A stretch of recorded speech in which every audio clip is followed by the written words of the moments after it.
जय हिंद। चलिए हम लोग आज भूगोल पढ़ेंगे। भूगोल को इंग्लिश में ज्योग्राफी कहते हैं। इनके पिताजी हिकैटियस चाचा को कहते हैं। इनके पिताजी हिकैटियस चाचा को कहते हैं। ये भूगोल को कब खोज किए थे? तो 500 ईसा पूर्व पहले। भूगोल को कब खोज किए थे? तो 500 ईसा पूर्व पहले।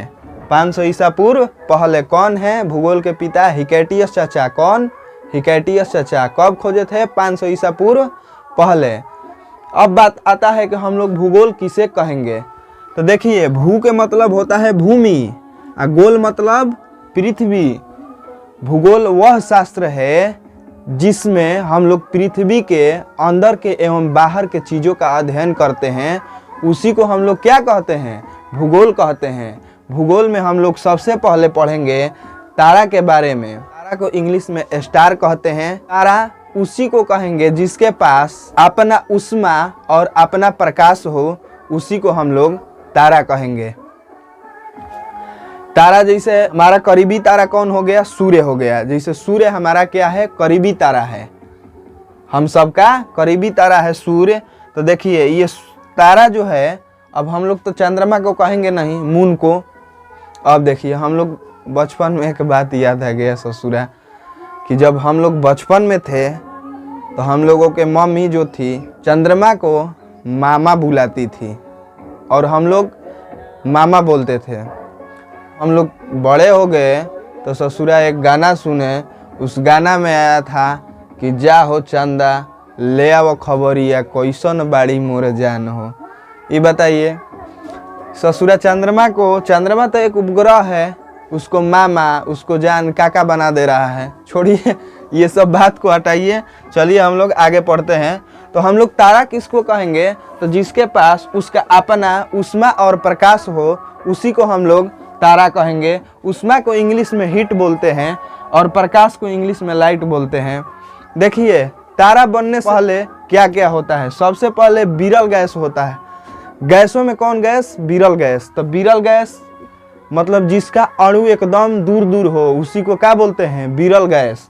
अब देखिए, विरल गैस जब क्या होगा, वो गैस हो गया तो दूर दूर है तो एक भीरी सटेगा तो एक भीरी एकदम सट गया, तो उसी को गैसों का गोला हम लोग कहेंगे।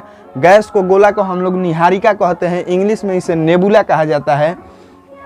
अब देखिए, जब एक भीरी सट गया तो आपस में घर्षण करेगा, रगड़ाएगा तो इसमें चिंगारी निकलेगा, आग पकड़ेगा तब क्या बन गया? तारा। तारा को इंग्लिश में हम लोग स्टार कहते हैं। तारा को हम लोग इंग्लिश में स्टार कहते हैं। और जब ससुरा तारा में से 90% ईंधन खत्म हो जाता है तो उस ससुरा एकदम लाल हो जाता है, जिसको हम लोग लाल दानव कहते हैं। इसका आकार बड़ हो जाता है, इसका आकार बड़ा हो जाता है। इसमें के 90% ईंधन का हो जाता है? खत्म हो जाता है। लाल दानव से जब 90% ईंधन खत्म हो जाता है, एक वैज्ञानिक थे जिसका नाम चंद्रशेखर था। उन्होंने एक चंद्रशेखर सीमा दिए थे। उन्होंने कहे थे कि अगर सूर्य के द्रव्यमान से 1.44 गुना बड़ा होगा तो वह बनेगा क्या? अभिनव तारा। अगर छोटा होगा तो श्वेत वामन। अभिनव तारा को हम लोग इंग्लिश में सुपरनोवा कहते हैं और श्वेत वामन को इंग्लिश में व्हाइट ड्वार्फ कहते हैं। श्वेत वामन को इंग्लिश में व्हाइट ड्वार्फ कहते हैं और अभिनव तारा को हम लोग इंग्लिश में सुपरनोवा कहते हैं। लाल दानव के बाद दो भाग में जाएगा तारा। जौन छोटका तारा रहेगा वो श्वेत वामन, और जौन बड़का तारा रहेगा सूर्य के द्रव्यमान से 1.44 गुना अगर बड़ा रहेगा तो वो अभिनव तारा बनेगा। अगर सूर्य के द्रव्यमान से 1.44 गुना छोटका रहेगा तो श्वेत वामन बनेगा। जब ये एकदम खत्म हो जाएगा श्वेत वामन, तो काला वामन बनेगा। श्वेत वामन एकदम खत्म हो जाएगा तो क्या बनेगा? काला वामन बनेगा। अब देखिए, अभिनव तारा जो होता है एकदम ही खचरा होता है, सबसे खचरा होता है। ये ससुरा विस्फोट कर जाता है। ये विस्फोट कर जाता है तो इसको क्या? विस्फोटक तारा भी बोलते हैं। इसको विस्फोटक तारा भी बोलते हैं। किसको? अभिनव तारा को। अब अभिनव तारा से न्यूट्रॉन, पल्सर, क्वेसर जो पल्सर और क्वेसर है ये तेजी से घूमने वाला तारा है। कैसा?